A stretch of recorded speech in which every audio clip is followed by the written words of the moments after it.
to round number 8. We have Bob Culp there on your left versus Jake Conan on your right. Is it Prowess Boros Energy? We feel like a little deja vu here. Doom, is it worse for the Is It deck than the Jeskai deck? Well, yeah, no prismatic ending. No prismatic Yep. ending, no path, no chain to the rocks. So I think this is basically the single matchup where people would gravitate towards the white cards. I will say Jake has, decided to eschew the white cards, 4 copies of 3 Violent Urge. So, there is potential for, the Violent Urges to maybe close the game before we even get to the Flage part. So that is a possibility, but I think if you were saying, well, I'm going to be a win and in against Boros Energy, you'd rather have the white cards, I believe. Fair enough. We'll see if, like you said, if Jake can kind of make the most of it. It does have the Slick Shot show off. You mentioned the Violent Urge, Mutagenic Growth kind of combo. We've seen a lot of this kind of stuff in the past. Previously, it was done with Teamer Battle Rage, but that card costs 2 mana. So let's go ahead and get a nice little 1 mana version of it dialed up in the form of Violent Urge, and you can kind of pair that with your Slick Shot show off, Mutagenic Growth. Like I said, we've been doing this in Modern for years since I've been around. I've seen this with Kiln Fiend back in the day. Like I mentioned, the Mutagenic plus Teamer Battle Rage. We've been doing that kind of stuff for literally over a decade. It's really just kind of taking the best versions of that, pairing it with the latest, greatest of the prowess creatures, and showing up now that we have things like Corey Steelcutter and Express Federation to give us a lot of staying power. With all that out of the way, we've been fetching and we've been surveilling. Not a lot of cards have hit the graveyard, though, so players have liked what they've seen, as it's been Thundering Falls, Elegant Parlor, as the surveil lands on each side of the table, and now a fetch land to join. So getting all that out of the way, early life loss, early selection provided. And does also reduce the pressure to have 1 mana cantrips. As we're going to fetch a basic mountain for Jake Conan. Yeah, I don't know if you remember, this deck back in the day. I think it might have been. I want to say it might have been Brad Nelson who popularized this one, but it was like the really old versions of Death Shadow that were playing like Wild Nicottle and Mutagenic Growth and Teamer Battle Rage. That's sort of like the whole Mutagenic Growth Violent Urge stuff kind of reminds me of that. I remember. But turn 2 Trigger Cutter. They had like this Death Touch guy too that was like 1 mana that like got +2/+2 and became like a Decado with Delirium. I don't even know the name of that. Yeah, I couldn't tell you what the name of that guy is. But, and had some sweet ones back in the day. I remember I was playing SCG qualifiers back in the day, but these days we get more powerful stuff like this Corey Steelcutter card, which we're talking about for the first time with really a spicy thing we've never seen before going on. As Mishra's Bobble's going to go ahead and make a token right now off of that, so the beatdowns are going to start immediately, assuming Bob does not want to do anything about this. Yeah, I mean, if you're a Standard player and you've been playing Standard at all over the past couple of weeks, you know how good the Prowess deck is in Standard, and it's like, well, they can trigger Cutter on turn 2. In Modern, we just do that on turn. Well, they can trigger it on turn 3, rather. Excuse me. In Standard, in Modern, we just do it on turn 2 with Mishra's Bauble. Yeah, we sure do. And thankfully, we could spend our 1 mana removal spells to answer the token and, not take any damage right away. But yeah, having 0 mana spells, as it happens, does make the card that cares about you casting more spells more powerful. As we are going to fetch their Arid Mesa on end step. Got a second Elegant Parlor? Leverage only having a 1 mana removal spell? Yeah, we do. Yeah, we have 2. Do a little bit. Surveil action numero dos for Bob Culp. Needs to get something going here. I mean, kind of surprised we've spent all this time doing a little bit of selection. Haven't really got anything assembled. Has had a removal spell, but I would hardly call removing the token a great exchange for Bob. So great start for Jake. Yeah, it kind of depends, right? Because, as we kind of talked about earlier and how this matchup usually plays out, it's like trade the first couple of turns, and then once the Boros player gets to 4 mana, can set up a Flage. So, the trade of Galvanic Discharge for a token that was essentially made for free on Jake's side of things may not seem like the best play, or maybe not seem like the best exchange for Bob. But if Bob has a Flage, which he's discarding 2 Flages to Season Pyromancer, then you kind of don't mind like sort of throwing away those resources because it's going to get you to that powerful play of Flage. And that's like exactly what you're calling out here. This is a great exchange, able to create a lot of little blockers here between just discarding the Flages and getting that graveyard dialed up very quickly. Again, the Flage, really the key card that this matchup has been about. That's been like really the big reason we've seen the prismatic endings get involved. That's been a big topic of conversation. Is it or Jeskai? We even started it off this match talking about it. It comes up here right now where we're going to see maybe, a Flage brought back as early as next turn if we have something like a fetch land or something to dial it up. and then what? You know, what's your answer to kill it from there? You just have to try to kill around it, which you can with 2 steel Ooh. cutters. That's something that we talked about with Rodney. We have it going right now. Here comes 2 tokens, and Dragon's Rage Chandler joining the mix as well, having a lot of pressure dialed up, and Bobble to trigger prowess on everything and provide a surveil. Great follow-up. Yeah, there's not really a ton of sequences for the Izadek to beat a Resolve Flage, but double Quarry Steel Cutter can certainly change the math on that. Especially because, so from Jake's point of view right now, Bob has 5 total cards in the graveyard. And the scariest thing for Jake would be Arena of Glory Flage. But if Bob has an Arena of Glory next turn, he can't haste the Flage because there would be 1 card short. So he'd have to have a fetch land, or I guess, well, that's You not can block necessarily this true if guy. this Pyromancer Yeah. dies. Yeah, so now if there's an arena, because the Pyromancer's hitting the graveyard, we do have enough material. So But we it's did almost a just take a pretty big situation. hit, right? I mean, that was an attack for 6. We had to do some trading to make it not happen. We did still take 3 down to 13. I mean, obviously, Flage just makes everything easy as far as life total in racing, especially goes. But Arena, like you mentioned, the best card. I That is think we the do see an arena. Arena. Yep. Uh-oh. Yeah, and that's brutal here for Jake. So this arena is going to give the Flage haste. That's going to put Bob up to 19, and it's going to kill presumably both of Jake's creatures. Yeah.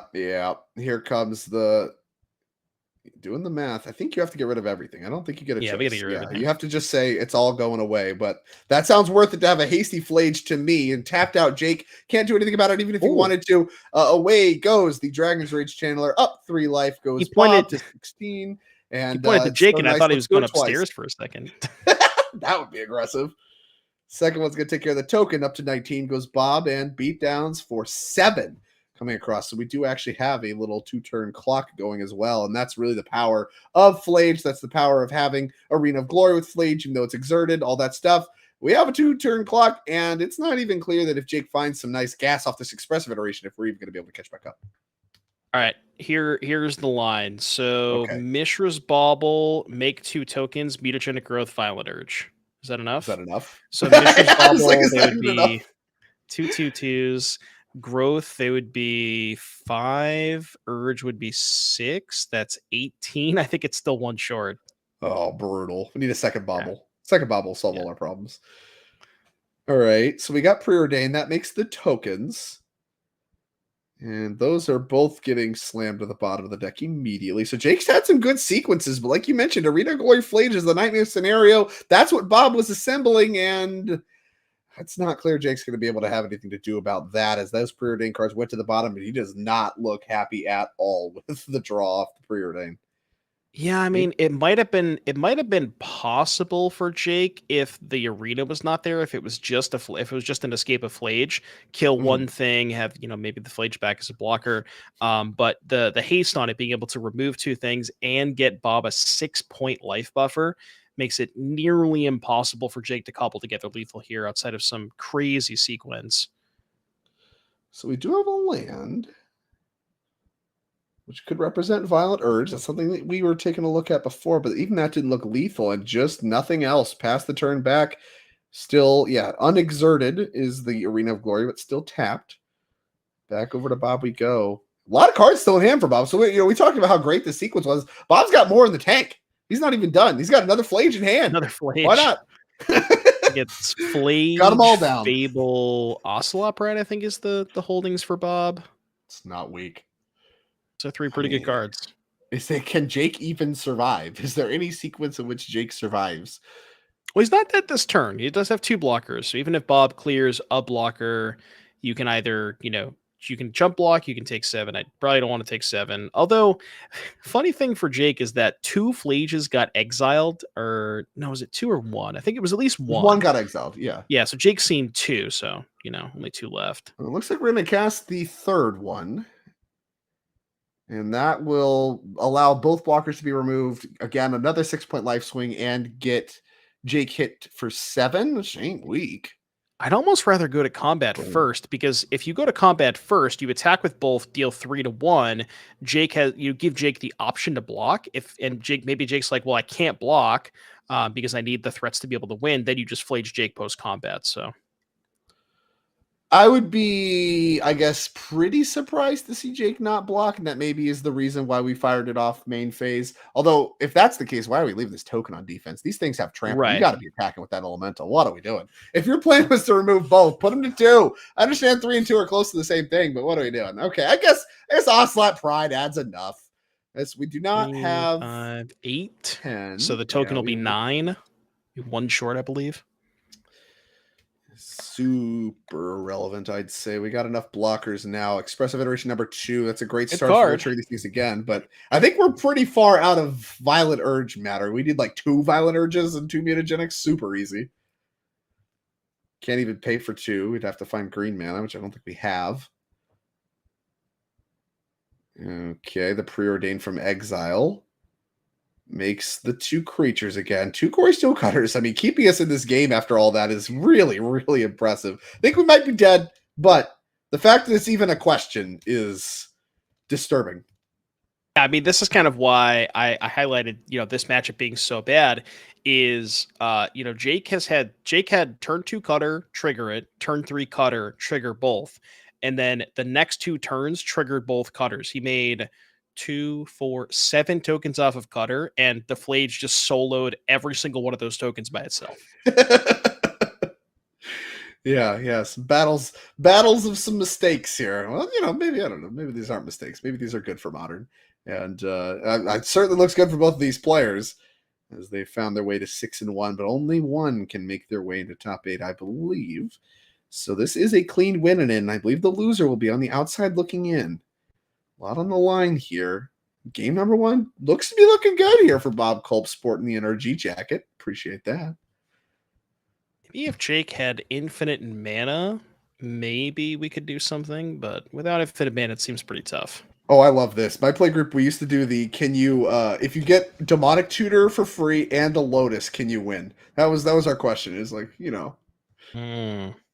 Well, you see, the Lotus would give us green mana to cast multiple mutagens for. Yeah, you need Lotus just for mana fixing. You don't even need the burst.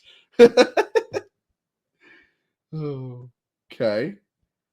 I mean, this is an attack for 8. It's such a big number, but No, I with think it's only Bobby at 4 right 25. now because we went expressive into cantrip, so these tokens haven't been pumped yet. Oh, you're right. They haven't been pumped, but we do have a mutagenic. We do have a violent urge. It's not enough. So 1, 2, yeah, Jake Roulette. I think it would have been 1, 2, 3, 4, 14. I think it was 17. No, it was 18. Sorry, 18.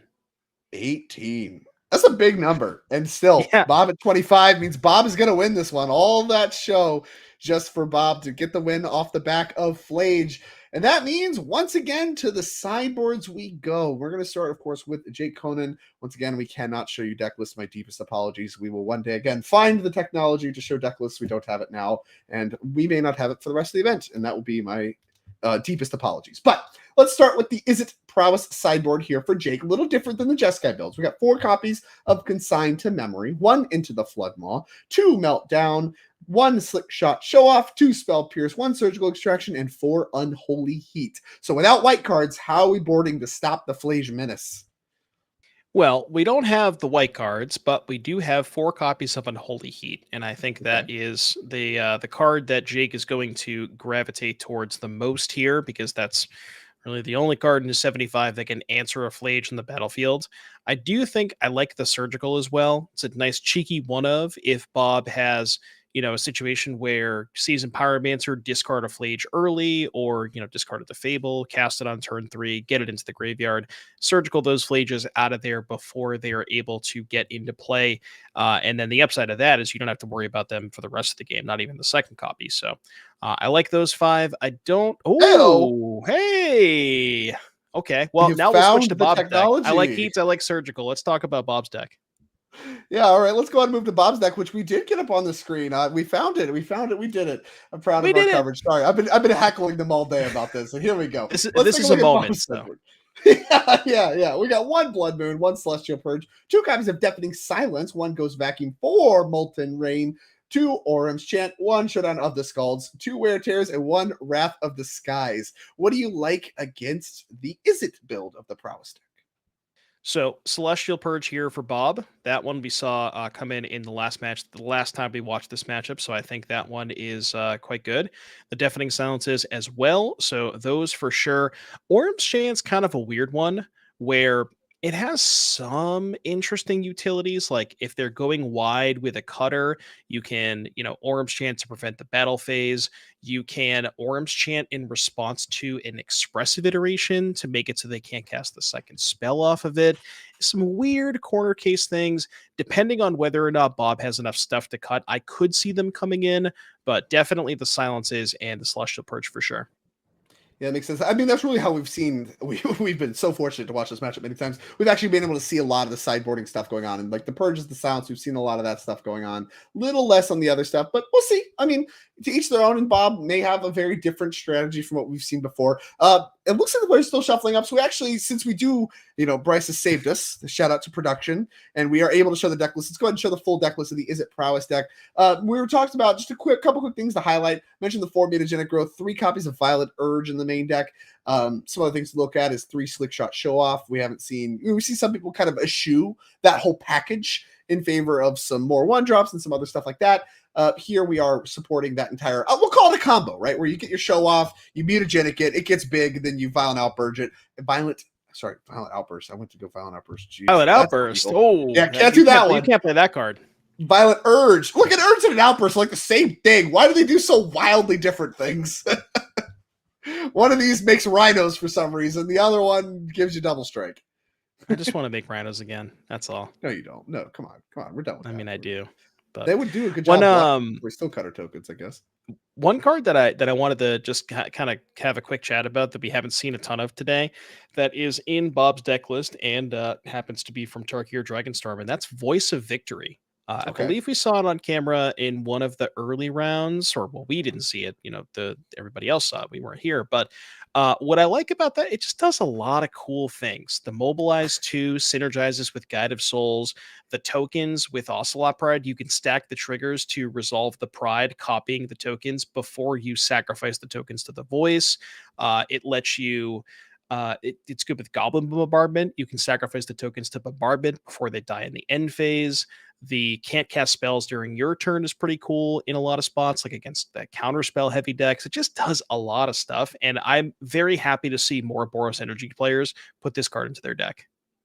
Yeah, really got a lot of token makers. Obviously you got the 3 Season Pyromancers, 2 Voice of Victories. You got a lot of ways to make extra tokens alongside your 2 Fables and stuff like that. That really, I think, like you said, I think really highlights Goblin Bombardment in this deck. Some versions of the deck I think are a little lighter on some of that stuff, and that makes the bombardments look a little bit weaker, just kind of the Ajani. But in general, really like it here, and yeah, it makes a lot of sense to me. As here comes a turn 2 Slick Shot Show Off, laying the beatdowns. Just an elegant parlor tap for Bob. Did slam, I believe, the card on top. Did no thought about that. Very happy to see whatever he saw. And there was a preordain on turn 1 from Jake, but here we are laying some beatdowns with our Show Off. Notably didn't plot, so interesting. Yeah. Just getting that point cashed in right away. I was going to mention cast over plot is kind of weird against Static Prison. I mean, if you expect there's any other kill spell, well, how about any other kill spell against Mutagenic Growth? Yeah, that's kind of cool.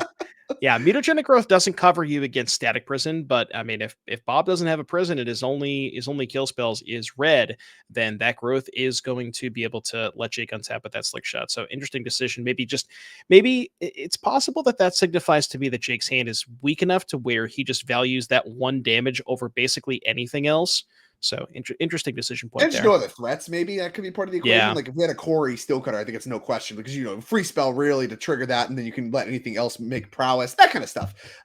Versus just getting 1 more point or whatever at the moment. But here we go, lining up against the discharge does make that discharge kind of an energy dark ritual of sorts. We get 3 energy for 1 mana, didn't have to spend any to try to kill it because it wasn't going to die. And that's a nice little extra value you get out of the discharge. As here is the Corey Steel Cutter follow up. Very quickly tapping our Fiery Islet for Lava Darts. That will trigger all the things. Yeah, see ya. Gonna make a token. Gonna trigger our Slick Shot. 5. That'll put Bob down to 13. And no more removal. Like you said, no Static Prison. Couldn't cast Celestial Purge right now even if we had it. Does have Elegant Parlor if he wants it. Yeah. Got paid out for going for the Discharge main phase too. So he didn't get beat up by the Mutagenic. Very Yeah, heads up he play would take there. he would have taken a lot more damage if that was the Yeah, that would have case. hurt. That would have hurt. It would have been what, 5 more? Because it would have been 2 from the growth, 2 from the slick shot, 1 from the prowess. So yeah, basically just saved half of his life total by main phasing it. Maybe Bob maybe is 3-drop heavy, could have Flage, Pyromancer, Fable, any of that kind of stuff. But yeah, no other 1-mana removal spell, and that means that there's a very high likelihood that Bob can't double spell next turn, which means Jake is probably going to untap with at least 1 creature with a Corey in play. This is kind of a tough spot here for Bob. Yeah, this is a very different script. Like, even if we have the seasoned Pyromancer here, the Slickshot Show Off just changes the math so much on like the blocking power of that to let you live to Flage on the following turn. And speaking of Okay, Flage, here is well, number 1 to pick off the Show Off. That's a start. yeah, and then what? 3 cards in grave? We have the Discharge, the sounds Fetch, correct. the Guide of Souls. Jake's gonna fan it out for us. Do Yeah, I the think work it's just for those you. other 3. Yeah. Yeah. Okay. So missing some pieces. I think, is that a Rathless Guys in hand? Can't get a great look. Looks like it might be. Rathless Guys would be quite good against the Corey Steelcutter thing. Yeah, That's there what is we're one doing. Wrath and Bob sideboard. That one probably did come in. I imagine it's very good against Corey's. Here is a second Corey token going to be made off the Mishra's Bauble, representing a full attack for 3, 4, 5 at this 5 right point. now. Yeah, because it's a The 3 dart card would be prowess creature. darts plus 3, so that's 8. Bolt would Get be cool. plus 5. That's Bolt's exactly lethal, I think. I think he has a bolt. Yep. Okay. Boop. Down to 10. That's 2 more to 7. And then, yeah, darts 3 more. That's lethal if Bob doesn't have any free spells, which I do not believe he does. Pew. Have a dart. Pew, pew, pew, pew, pew, pew. Attack. That's lethal. And to game 3 we go. Is that a turn 3 kill? No, turn 4 kill. Turn 4, right? Yeah, because Bob took his Yeah. 3rd turn. Yeah. Crazy. I mean, that was a very different script. I mean, even Bob even had the Flage there on turn 1, but just Right, really and the key term was not having that static prism like you mentioned for the Yep. show off. And for Jake too. I mean, Jake didn't know that card was in Bob's hand, but if he doesn't kill him that turn and Bob's able to untap and slam that Wrath at the Skies and kill both cutters like that, we could have a very different game there. Tale as old as time, the Wrath being a turn too slow. Love to see magic. Anyways, we're going to take a look at the sideboard once again. Now, Jake, on the draw for the first time in the match, anything we're looking to change based on, the sideboard that we know, the sideboard we've seen? I think the script with the Unholy Heats and the Surgical is going to likely remain the same. Is there any question towards anything that's, worse on the draw? Maybe like a Spell Pierce or something that's involved in the deck in any meaningful way? Do we want less of the mutagenic stuff on the draw? In that kind of consideration? Anything? Nah, mutagenic is still one of your best ways to save your creature against a Flage or one of the damage-based removal spells. I think the only thing that Jake might be considering is how many slick shots he wants in the play versus the draw. But the thing that I really go back to about Slick Shot is if Flage is the best card in the matchup and maybe the single most important card, having a creature that you can put away, sort of on layaway, and get it outside of Flage range for at least a turn, that is something that I think Jake wants to maximize on. So I'd almost say the Slick Shots are better in this matchup because they're one of your few cards that can sort of play around Flage in a weird way. Yeah, that makes a lot of sense. The plot, and really, that's kind of the big question we had with the Corey and the sequencing there in that game was, normally 1 point is probably not worth exposing it to those kinds of things, but it was of course the turn before the Flage, and there's lots of things to consider. But the plot decision, very real. Damage or save it from sorcery speed stuff certainly comes up. As we're going to go ahead and these players shuffling up very quickly. I was going to mention, is there anything Bob wants to change? But given how quickly these players are drawing hands, I'm not inclined to believe they wanted to change much at all, which doesn't really surprise me. This matchup, it's not like a true tempo matchup. That's kind of a bad word to say, the tempo stuff, but it really is just kind of this aggro-y mid-range slog, which, okay, what's the difference between that and tempo? That's fair. Tempo's not real. Nothing's real. But nothing is real. Corey Steelcutter is real. You don't have cards like Days or whatever. A lot of times, it's something I like to highlight is I did that all the time with Delver in Legacy, is I would have more Dazes on the play than on the draw. And that was one of the common things that you swapped around a lot, at least that I found, and was very effective. Yep. Not really a lot of that kind of stuff going on. Yeah, they do wasteland. Well, plus you just need your lands in play when you're on the draw to be casting your spells so that you can catch up. Matters a lot. Days usually has targets still. You just need to catch up. Yeah. That's true. Going back to that game one, remember that decision that Jake had whether to play or plot the slick shot on turn two, Yeah. and Jake had killed his opponent exactly. That one damage mattered. Yeah, Jake. I mean, look, we're here. He's there. That's how the math works. He's gonna make the right decision. We're just sitting here talking about it. We're just here Sure. to like, hey, is that correct? Of course it is. Of course it's correct. Fine. Jake's 6-1. Very calm, cool, collected. Getting a drink of water. Stay hydrated. A very underrated aspect of playing Magic tournaments. People laugh at you like, oh, it's like they're talking Always Dr. trying to hydrate. lose weight. No, gotta stay hydrated. You don't perform your best. Happens if you're in school. Same That's thing. the most important Yeah. part. Like if I had if I had a choice, if I had to like choose between whether to bring a water bottle to the tournament or my deck, I would bring the Yeah, I water would. bottle. Yeah, I mean, you can just do No, that's not what true. you need But water to survive. What are you gonna do with some magic cards? Get out of here. Get out of here. Zero. you just borrow somebody else's deck, Exactly. right? Elegant Parlor entering play here for Bob. Gonna go surveilling.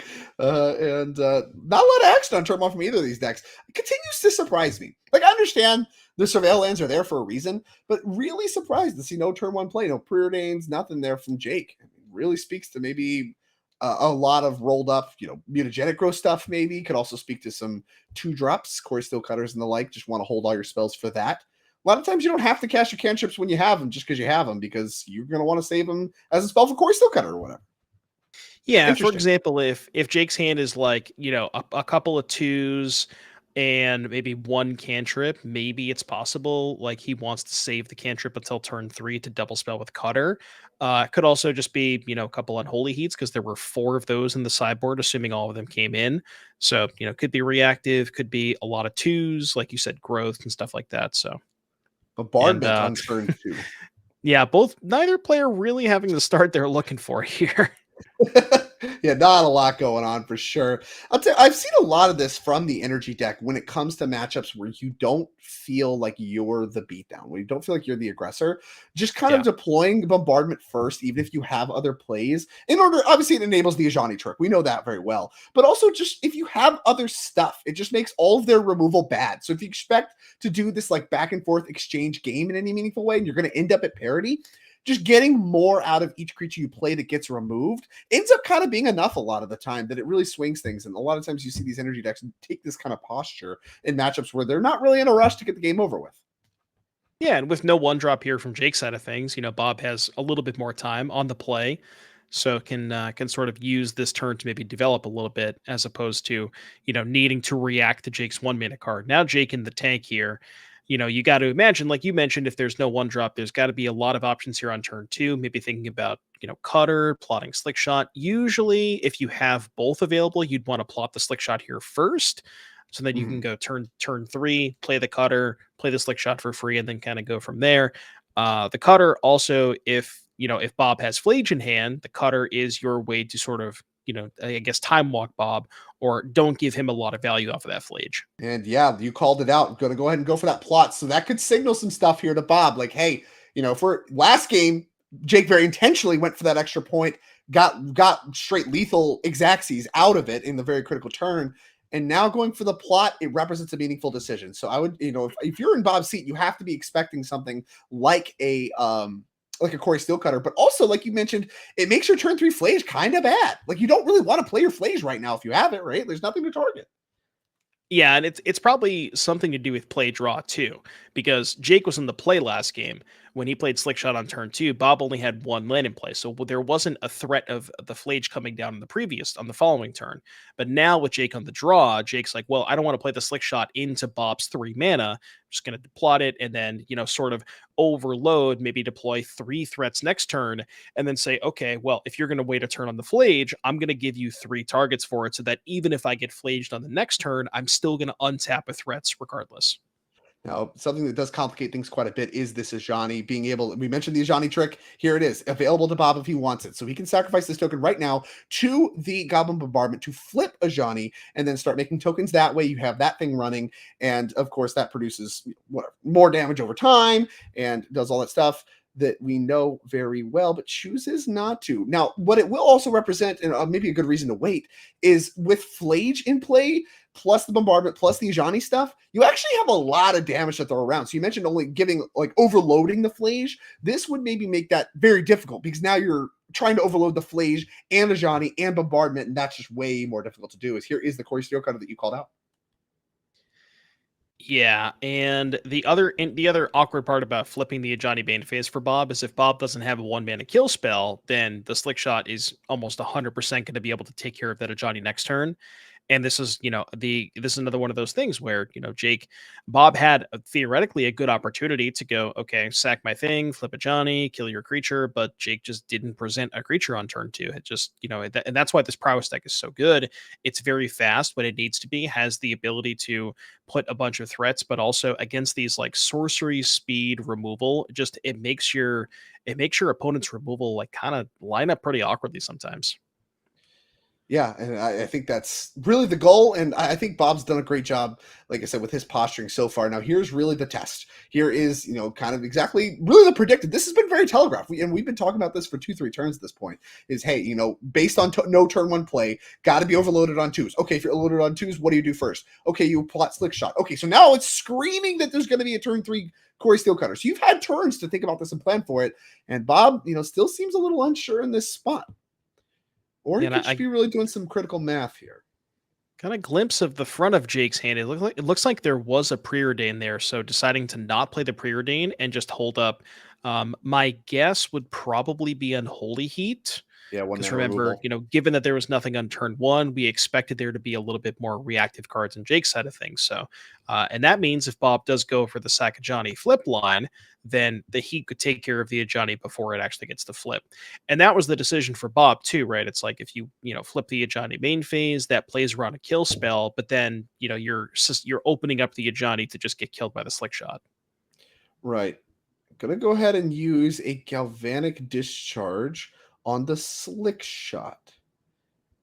Think we might be on end step. So this is kind of the infect trick, right? We're playing around additional mutagenic growth stuff so that you don't get just a huge hit in combat. So we actually took the hit there for 3, I believe, thanks to the Mishra's Bauble, which was a pretty key piece to have. And actually going for an end step Galvanic Discharge. Like I said, just to prevent that extra blowout potential that something like mutagenic growth into the Violent Urge could suddenly dial up. So really heads up play. Like I said, really like the patience and the posturing here from Bob. Still at a fairly healthy 12. Now getting to untap with Ajani and the Bombardment, and it looks like Seasoned Pyromancer, Wear Tear. We got some pieces. Yeah, a little bit awkward, because if Bob does respect the removal spell from Jake's side of things, doesn't really want to maybe go for the Ajani flip this turn. The wear tear is pretty big because that is Jake's biggest threat. If you just, shatter the Corey Steel Cutter, and then maybe you just go say attack for 3 and then just pass because. It's Bob. I don't think Bob wants to give up the Ajani into 1 open mana. Especially if he maybe has something else to do as well. Yeah, interesting. We could have gone for like a block. Like if your focus was just to flip Ajani, that's what you cared about like the most for whatever reason, you could just block last turn with your token. It's just gonna die. You're saving a point or whatever. But your Ajani's gonna flip, Sure. and then I guess it's still kind of a trigger. You still get got by the 1 mana because you don't have anything else with the Bombardment. There's no real way to still play around it, right? Yeah, and I mean it's almost like you're sort of forcing Jake to hold up mana if you don't sacrifice the token, right? Because like Right. if looks like he's going to go for it now, but yeah, this if he's doing this, it's pretty bad if Jake has a removal spell because that's going to trigger prowess, and then I guess you can sack the Ajani, so you'll still kill the token either way. Yeah, you still get the token either way. I think that's post combat here. That's why we're willing to do this. It's just like, okay, look, whatever. Like, I'm going to get a lot of value out of this. The Corey's off the field, the Slick Shot's off the field. And if it works, it's high ceiling. If it doesn't work, I'm kind of still trading pretty even on resources. And I'm not mad at that either. So we're going to go ahead and pass the turn. Still have like a Seasoned Pyromancer in the chamber, which is lining up to be very good. Maybe even be just a draw 2 here in a moment. And now there's a lot of pressure on Jake to have a follow up. But like I said, I imagine we have some more. Like, given nothing on 1, gotta have a lot of 2s, I think. So let's see what we got. Swiftspear the start. Follow up, Preordain. Like you mentioned, he had that, didn't cast it. Now it's time. Thinking about these cards, both on bottom. New card coming. Yeah, ideally, maybe wanted to find something like maybe a Corey Steel Cutter this turn. the busted card. I mean, really, Slick Shot would be good too. Anything that just can really turn up the heat a little bit more than a Swiftspear. You need a little bit more pressure, I think. to really force Bob to make some game actions he doesn't really want to make. So I think Bob would like to take a turn off here to just not have to answer something in play. Just kind of be able to use the Seasoned Pyromancer. Maybe we have a backup Ajani. I can't really tell. Wants to do some kind of catching up, let's say, on the battlefield, I think, does Bob. And I don't really know how many more removal spells he has access to. He's used a lot. Yeah, Bob also didn't play a land last turn, I don't think. I see a discharge. Oh, sure. We should Looks back like up discharge. That's pretty good. Discharge Pyromancer. Ooh, okay. So So this Mutagenic is going to is get this to 5 toughness. yeah, that's 1 point out of range because we had 1 leftover energy. So it's actually only 1 out of range. Yeah, I guess if Bob has any way to put a creature on the battlefield, he can use all 4 energy and then sack the creature to bombardment to potentially threaten to kill the Swiss Spear. That line kind of gets blown out if Jake has another follow-up spell, because then 1 more prowess trigger will get that out of range. But these exchanges actually seem okay for Bob, right? Like if we're Oh, the yeah. bolts aren't going face, that's kind of fine. You're at a low life total. And like if we okay, so we Galvanic already used all the Discharge was energy. just healing self. Yeah, exactly. And if we have a follow-up Ajani here, we can throw the token at the Swiss Spear to pick the Swiss Spear off, and then he has to have something else, and then we can just use the Ooh. Spear. Yeah, follow-up Ajani. Nice. Yeah, the Ajani is brutal here, because then if Jake doesn't have a castable spell here, he's gonna lose the Swiss Spear and the Ajani's gonna flip. We But do looks have like a Jake castable is spell. It's a prepared. heat. But again, this exchange isn't even that bad, right? Because it's 1 more point. We just throw the Yep. Ajani too, and that gets it all. And now we know with the leftovers of the Seasoned Pyromancer that threatens to refill Bob's hand, and this could just be an okay spot. All these removal spells and all this stuff has been going at creatures, not at his face, and he's at a kind of okay life total given how low we are on resources. Although expressive iteration can change that. Well, that's a pretty good one. Yeah, it's not Yeah, bad. Jake was running out of gas, and then all of a sudden now he's not running out of gas. Really weird how that works. Has to grab But an these Mace if we are want to play a 2. these are the games that, so if you basically go back and look at the other games that we've seen in this matchup, this is sort of how most of them have been playing out, except for every other time the Boros player has had Flage. So this is what the game looks like when the Boros player doesn't have Flage. And it's like, where Bob's at 9, that's not, I mean, it's a relatively healthy life total, but given how explosive the prowess deck can be, is sort of in danger of dying at a moment's notice. The bombardment plus Pyromancer will help a little bit. Yeah, that's going to be a big. I mean, that's Bob's big refill card, and right, and it's not really worried about it getting necessarily tagged. As here is a Seasoned Pyromancer, so only 1 card in hand. So that's going to be card advantage. Away goes the Oscillate Pride. Kind of awkward there. Can't deploy that one first. Would really probably like a straight draw too, but gets a token for his trouble. And 2 cards coming here for Bob again. Like you said, looking for Flage. And it's funny, you mentioned this is what the game looks like without Flage. Yeah, close. But he did find a Flage. I see one. No 4th land, though. No 4th land. It's all right. We got time. We need to turn off to deploy it anyway. Has the arena already as well, and with no threat last turn from Jake. I mean, that's really what Bob wants to see. He's been looking for a moment to deploy this Seasoned Pyromancer, I think, for most of the game. Just looking for a single turn off that he can take. And now both players at 9. Notably with Jake at 9, it's not going to take much for that Flage to just end the game on the spot. That the ETB is going to put Jake to 6, and then it'll just be lethal immediately on the next turn, assuming Bob can find land 4. Jake really needs to deploy a threat this turn. Ideally, obviously, Cutter or Slick Shot. Just needs to find some way to try to close this game out before Bob. And, Jake knows the presence of Flage. He knows that's how he's losing this game. Well, that's a good start. Cutter. Follow-up. Preordains a solid follow-up. Thought about it there for a second. Yeah, that's going to trigger the Steel Cutter. So here comes a 2/2 prowess. Ooh, is there a bolt in that mix? Ooh, there's a bolt. Top? Ooh. Yeah, I think it's a top. You don't want to see that if you're Bob. No, you don't. No, you don't. But there's a lightning bolt among the mix, which does threaten a lot of damage with Bob at a nice even 9. And I wonder if Jake even... Jake attacks. I think if you're Bob, you probably double block. Because you're basically giving Jake an option to, okay, well, if you want to cast a spell to trigger prowess, I have 2 things in play. Your creature is a 2/2 currently. And correct me if I'm wrong, I don't think there's a dart in the graveyard. It's kind of hard to tell, but I don't think we've seen a dart yet. I think I remember a dart. I think we just You cast it do? going face. I think there's a dart. And I actually think that's the critical piece here. I think this double block is attractive. You might be dead either way. If last card's bolt, I don't know that you can cover the bolt from Jake here if you're Bob. But I think the dart face up is a big piece of the equation, assuming both players are aware of it, because now Jake doesn't really need to have anything. He can just say, okay, push this in front. All right, dart. Oh, we have a dart out of hand. Oh boy. Is that just lethal right now? No. So Bob goes to 7, and then, well, actually, yeah, if there's no dart in the graveyard, Bob can respond to this and still kill the monk token. But you might be right. There might be a dart in the graveyard. So this Yeah, I would think be second, 2, that 3, middle row there, 4, it's a dart. 6. I believe it's. Oh, okay.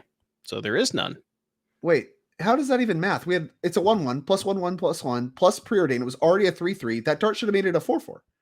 No, we're responding to the prowess trigger, and we're Oh, I sacking see. I 2 see. We did the creatures. bombardment trick. Yes. I So thought there there was must not have a been a dart in the second dart in graveyard. that yard. Whatever. Okay. Okay. All right. So that's I mean, if I think you're pretty happy if you're Bob in that exchange. Yeah, oh 'Cause yeah, that that went great could for have Bob. been a Yeah, awesome. disaster. But now the flage is a little weird because it's like you can kind of go face, and I think you're supposed to. Because Oh, if you you draw the have fourth to, land, yeah. you want to arena it in, and then you sack it to the thing and do the thing. Here's a hit for 4. You're half dead. And now we don't even need to attack it, like you said. We can just flash it back, and then damage plus bombardment's enough. Jake needs to assemble lethal from 11 this turn. Looks excited about it. Slick shot's a great I think we start. can do that. Oh, bolt plus dart and yard, and the head roll from Bob. He knows it's coming. Here comes a token.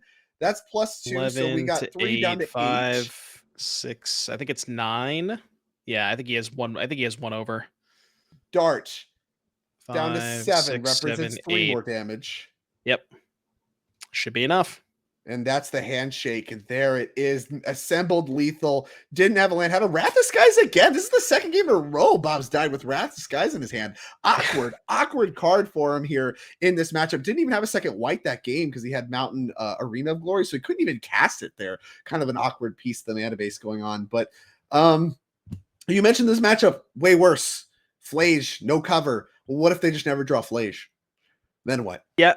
I mean, that's exactly what happened. Bob had a little bit of mana troubles, didn't end up finding the Flage until it was way too late. And, I do think that Boros does have a not going to say a significant advantage, but I will say Boros is favored in the games where Flage is present, but that's what the game looks like when they don't draw Flage. So. Yeah, and when he drew Flage, obviously it was way too late. It was really maybe one turn too late. Even really needed to find that fourth land, and a great run from Bob. Managed to get to 6-1 and play for a win and in there. It's a great spot to be in, but I'm sure a little disappointed he fell short and a lot to unpack in that match. I mean, there was a lot of micro decisions back and forth, and I mean that's the kind of magic I love to see. So it looks like we're gonna get a little bit of an interview here. We're gonna get to hear from Jake, and I'm interested as well. We heard from Rodney earlier about why Rodney selected Jeskai, and mostly he was like, whatever, it was just handed to me. But we talked a little bit about the prismatic ending and how it impacts the energy matchup specifically with Flage. Well, here we are now. Jake just felled Boros Energy. Certainly punched his ticket to top 8. And did so playing the Is It build, just kind of powering through Flage in the one game where it was maybe a little too late off the back of things like Slick Shot plus Corey Steelcutter. So I'm interested to hear about that decision point and how Jake kind of landed on the other side of the fence. Yeah, for sure. And, Jake also playing the Violent Urges alongside those mutagenic growths. So, the couple of different things. It looks like Jake playing one less Slick Shot show off. So some interesting things to go over. And as you mentioned, it's if you're looking at the main deck, not really an answer to Flage in there. But like you said, just kind of power through it or hope they don't draw it. And looks like we're almost ready. Oh, wow. All right, Jake, congratulations. Thank You punched your ticket to top 8 and an impressive final sequence. Obviously that Flage very scary on that final turn, and you managed to get it done with all the lava darts and stuff. So we've been talking all show long about the Is It Prowess deck. Obviously, it's kind of the deck of the tournament, right? You selected it. You punched your ticket to top 8. We're going to be seeing more of you and it in the top 8. Yeah. Talk to me about the decision specifically to choose Is It over Jeskai and why you landed where you did on that decision. Yeah, I don't think it came up in the matches we were playing, but I was really, really impressed with Unholy Heat when I was testing. I thought it was much better than Prismatic Ending in most situations. Obviously, there are some situations where, you maybe want an ending for, a Deafening Silence or a Chalice of the Void, but those cards just aren't played all that often, and you can sometimes play through them. And then like when you need an unholy heat, like nothing else will do the job, right? If you have to kill a Flage on your opponent's turn, or you have to deal with maybe like a flip to Johnny or something like that, you really need those heats. So I was really impressed with the heats, just as like another instant speed piece of interaction. And when you don't like, you can only play so many of these interactive spells, right? I already have 4 darts and 4 bolts, and if I'm going to play 4 heats, I'm not going to play Prismatic Ending on top of that. So at that point, it was just worth it to stay as it. Yeah, worked out Yeah, great. I mean, literally came up. Yeah. the other card that I've seen popping up recently, and this is sort of more of the stock list at this point, is the Violent Urges, and I tried that card a little bit myself. I maybe have a bit of bit of mixed feelings on it. How has that card been for you today? Yeah, I have similar mixed feelings to you. A lot of times you can never like safely cast it, but sometimes you like nothing else will do the job. Same thing as the unholy heats, right? Like in my round 6, I believe it was, I played against Storm. My opponent like makes 3 Eldrazi Scions, puts 2 Past in Flames in their graveyard, passes the turn, and I'm like, well, I have to iteration and do exactly like Mutagenic Growth plus Violent Urge here, and I did, and I killed him.